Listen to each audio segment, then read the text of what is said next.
Okay, let's dive into this. We're going to break down some of the key ideas from Gil Andrews' awesome book, Making Your Website Work. And we're going to uncover why some of those common best practices for websites, well, they might actually be the very things holding you back. So, does this sound familiar? You've spent the time, maybe a good bit of money, and your site, it looks professional, it's clean, it's modern. But the phone isn't ringing. The contact form is collecting dust. It feels like you built this beautiful storefront on a totally empty street. It's a super common and, let's be honest, a really frustrating problem for so many business owners. And that's the kicker, right? You did everything you were supposed to do. You read the blogs, you listened to the so-called experts, you added all the features that are meant to scream professional and trustworthy. Well, this is the big idea we're going to explore today. What if those very rules are the reason your website isn't connecting with people?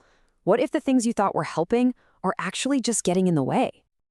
That brings us to a concept from the book that I think is just fascinating. The idea of silent killers on your website.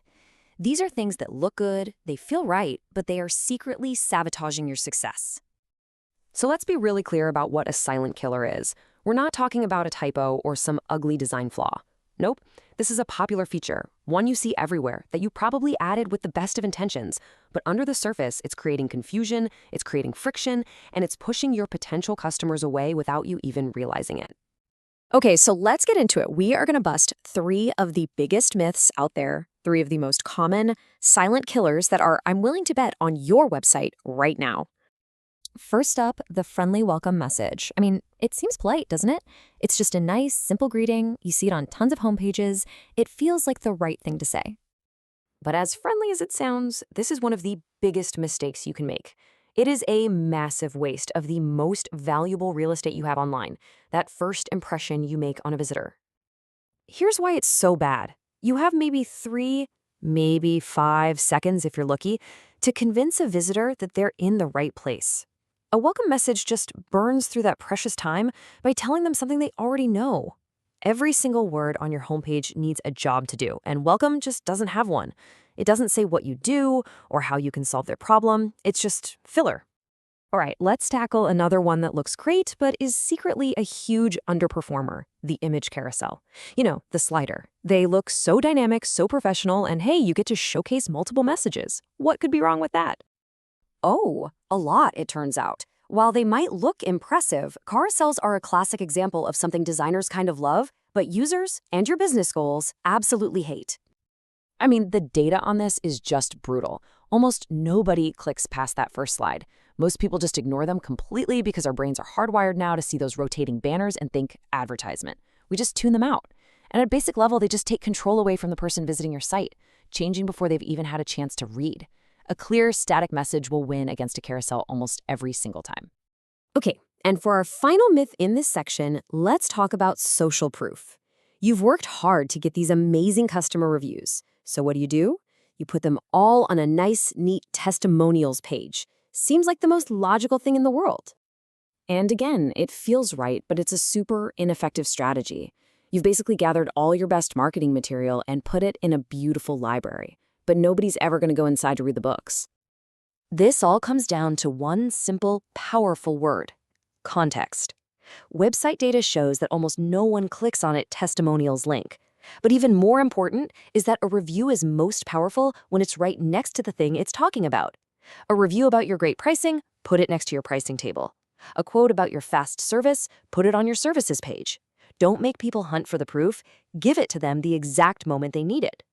So if the old rules are broken, what do we replace them with? Well, the book suggests a really simple but incredibly powerful new framework, just 4 guiding principles for every single decision you make about your website. These are your new rules: clarity, value, relevancy, and minimal friction. So instead of asking, does this look professional, or is this what everyone else is doing, you start asking, is this crystal clear? Does this actually offer value? Is it relevant to my visitor, and does it make their life easier? And that's really the whole philosophy in a nutshell. It's not about having flashy features, it's about efficient communication. You win when you make it unbelievably easy for the right person to understand exactly what you offer and to take that next logical step.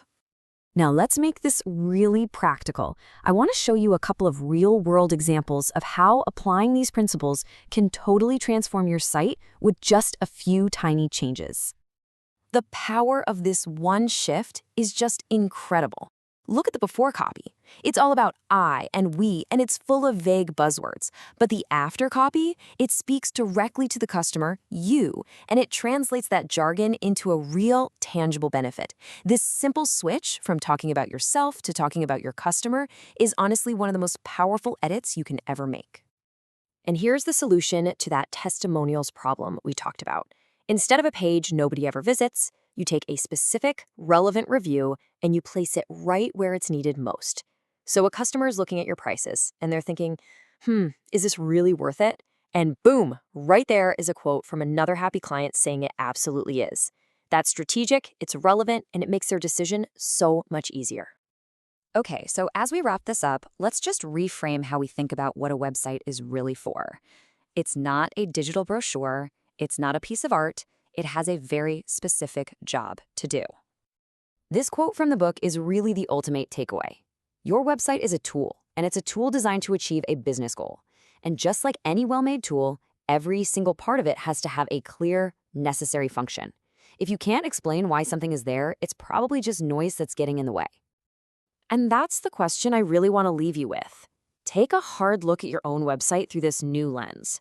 Are its features just there to be admired, or are they designed to actually work? Because when you start treating your website less like a painting and more like a purpose-built machine, that's when you really start to see results.